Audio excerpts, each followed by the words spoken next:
Hello guys, magandang hapon po sa ating lahat. Isang mapagpalang hapon po ng Miyerkules sa ating lahat. So ngayon guys, isa na naman panibagong kaalaman ang ating ituturo sa inyo. Ito po ay may kinalaman sa tubig. Alam ba ninyo na ang tubig ay isa sa mga elemento na dumadaloy sa ating katawan? Alam ba ninyo na ang ating katawan ay mayroon tayong 70% na level ng tubig sa ating mga katawan. Kaya ano kaya ang mangyayari sa atin kapag tayo ay nawawalan na ng tubig? Kaya naman kilala din ang tubig. Kilala din ang tubig na isang mabisa nating gawin sa tubig bago tayo uminom ng tubig. Dapat po ay mayroon tayong binubulong. So, for example, or maaari tayo kahit nga magbabad tayo ng tubig sa ilalim ng ating mga higaan at bulungan mo ito ng magagandang mga salita or kaya naman mga kahilingan bago natin ito inumin. So, maaari tayong magbabad nito. Ngunit, kung nais mo namang hindi na ibabad ay maaari natin itong gawin kaagad. So, kumuha po kayo ng isang baso ng tubig.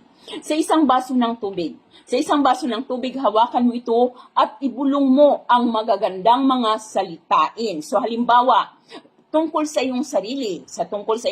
So halimbawa, nandyan yung tubig sa iyong harapan, sabihin mo sa tubig na yon na siya ang mga magagandang bagay, siya ang magdadala or maghahatid sa iyo nito ng magagandang bagay sa iyong buhay, ganun sa iyong pagkatao, hindi lamang sa iyong pagkatao, ganun din sa iyong pamilya. So, ano man ang nais mong hilingin or nais mong sabihin, basta lahat ng magagandang bagay, iibulong mo doon sa tubig bago mo po ito inumin.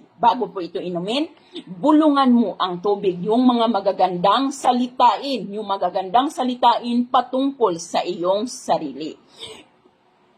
Ugaliin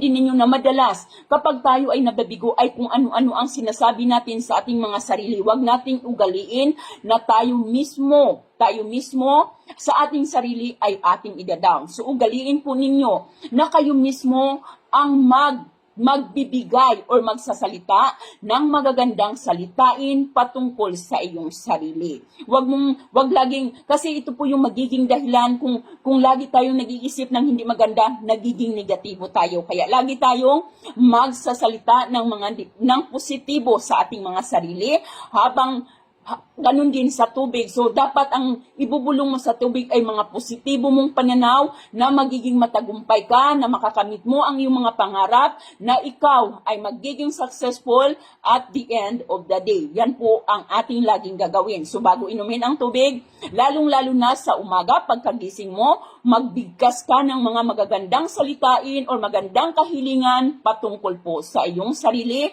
lalong-lalo na paggising mo sa umaga. Maraming salamat at magandang umaga or magandang hapon sa ating lahat.